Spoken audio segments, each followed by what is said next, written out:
بسم اللہ الرحمن الرحیم۔ اسلم ایک غریب لیکن نہایت ہونہار طالب علم تھا۔ اس کے والد ایک معمولی سی دکان پر کام کرتے تھے۔ ان کی تنخواہ بھی کم تھی۔ اسکول میں اسلم کا ایک دوست جواد تھا جو امیر گھرانے سے تعلق رکھتا تھا۔ ایک روز اسلم کے والد سڑک کے حادثے میں زخمی ہو کر معذور ہو گئے۔ اگلے دن اسلم اسکول گیا تو کسی بھی کام میں اس کا دل نہیں لگ رہا تھا۔ وہ سارا دن پریشان بیٹھا رہا۔ اس کے دوست جواد نے جب اس کی یہ حالت دیکھی تو پوچھے بغیر نہ رہ سکا، اسلم کیا بات ہے؟ تم مجھے کچھ پریشان سے لگ رہے ہو؟ جواد نے پوچھا، کچھ نہیں، بس تھوڑا سا سر درد ہے۔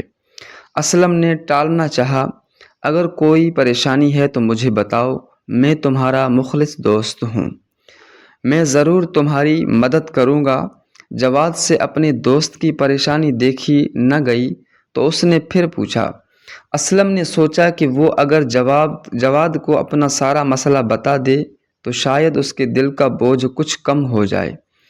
اسلم نے اپنے ابو جان کے بارے میں ساری بات جواد کو بتا دی اور ساتھ یہ بھی بتایا کہ کام پر نہ جانے کی وجہ سے اس کے والد کو تنخواہ بھی نہیں مل سکے گی۔ جواد کو اسلم کے والد کے بارے میں سن کر بہت دکھ ہوا۔ میرے دوست، تم پریشان مت ہو، میں اپنے ابو سے بات کروں گا، وہ ضرور تمہارے مسئلے کا کوئی حل نکال لیں گے۔ جواد نے اپنے گھر پہنچ کر اپنے ابو کو اسلم کے بارے میں سب کچھ بتا دیا۔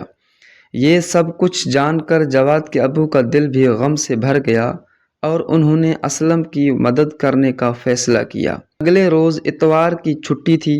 اچانک اسلم کے گھر کے دروازے پر دستک ہوئی۔ اسلم نے دروازہ کھولا تو سامنے جواد کو اپنے ابو کے ساتھ کھڑا دیکھ کر وہ بہت خوش ہوا اور ان کو اندر لے آیا۔